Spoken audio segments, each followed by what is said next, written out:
It's always a challenge when approaching the creation of a new game. There is pressure to do something different, to lead the way, to deliver even better characters, environments and stories. Over the years with Tomb Raider, each adventure has broken new ground and taken the player to even more exotic locations and arenas.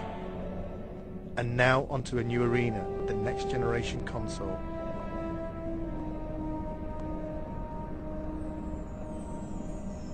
Our vision is to take the player somewhere dark, a place they might not necessarily wish to go, but a place that they'll have to venture if they want to bring Lara back. This world is from the imagination but based in reality. A dark world, a dangerous world, a world that reflects the change in Lara. It will be a new experience, one that will almost be shocking to people who have played Tomb Raider in the past. From the catacombs of the Louvre to the alleys of Prague, we searched for the seedier side of life. A world that you wouldn't normally see Lara in, but a world that she has no choice but to inhabit. Like her audience, like the game's consoles themselves, Lara has grown up. Her experiences in Tomb Raider 4 have forced her to question herself. This game will ask more questions of her. It was a very conscious decision to leave out elements of Lara's story since Tomb Raider 4. Certain aspects of that story will return. It's just a matter of when and where. For the first time, Lara will have a moral choice to make. It's no longer a clear-cut case of good versus evil. This is a more complex tale which will ask more complex questions of the player. The player controls how the story develops much more than in previous Tomb Raiders. Basically, when Lara talks to a character, the player can also choose whether Lara is nice, nasty, or dismissive to another character. This game sets a new benchmark for character animation. The new consoles allow for an unprecedented level of subtlety in the way the characters can act. Some characters may betray more than their feelings. In this world, the player should look as well as listen. The advancements in game technology allow for much more complex movement from the characters. They have spines, joints, they even have fingers. They move in different ways. We borrow these movements from real people. The man on the A57, the woman on the bus. They travel much further than they think. The player will choose which paths to take, which characters to trust, which lies to believe, and which enemy to face. Some enemies may become allies. Some enemies may become something far worse. Certain enemies have taken years of conception, gestating through design and redesign. I am the first to see them born, the first to guide them through the early stages, their first steps, their first kills, until they are finally unleashed upon the world.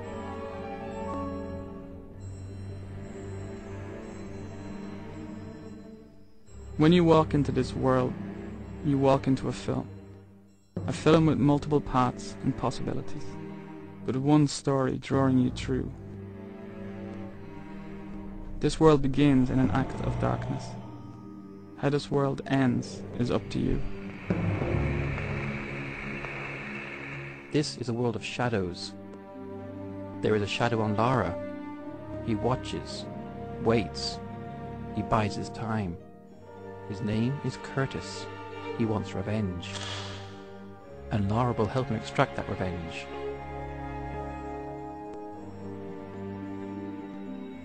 For the first time, there is another playable character in Tomb Raider. A character whose abilities combine the supernatural with the superhuman. He has a different approach to Lara, less subtle perhaps, but still effective against certain opponents.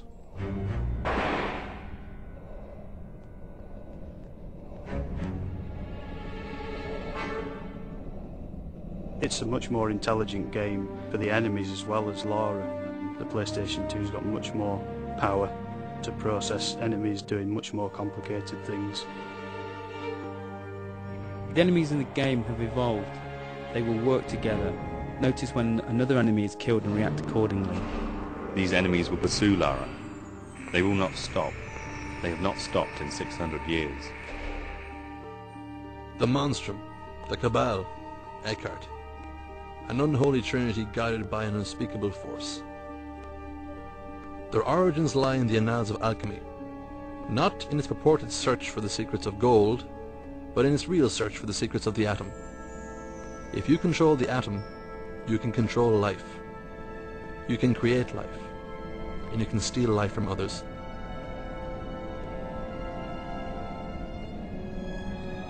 This story is very much on an epic scale, from 14th century alchemists to serial killers in modern day France.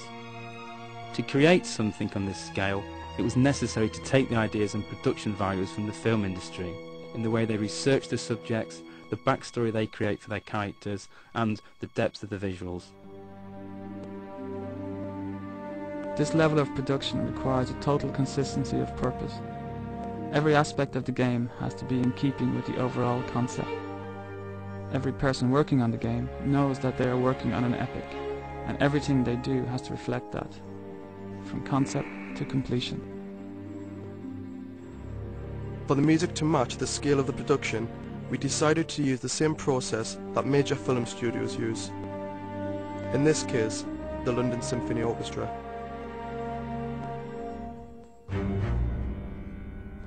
It's an overwhelming thought having your music played by 84 of the world's top musicians, but the effect of the music when playing Angel of Darkness will be well worth the shredding of our nerves. On the day of the recording, we are in the good hands of Abbey Road Studios and David Snell, the conductor. In a sense, he visualizes the music and translates it to the ears.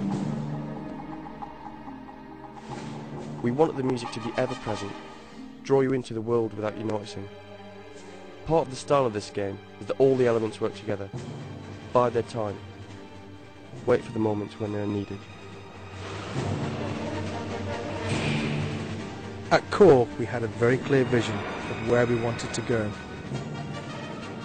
We wanted to take the Lara we all knew and put it into a game, a situation that no one knows. Tomb Raider has always set the benchmark for games. This game will be no different. Some may see elements of various filmmakers, such as Luc Besson, David Fincher. Some may see elements of various artists, Grunwald, Bosch. All will see something they haven't seen before. When we wrote this story, we wrote a book. This game is only the first few chapters of that book. This game opens a lot of doors and only closes a few of them.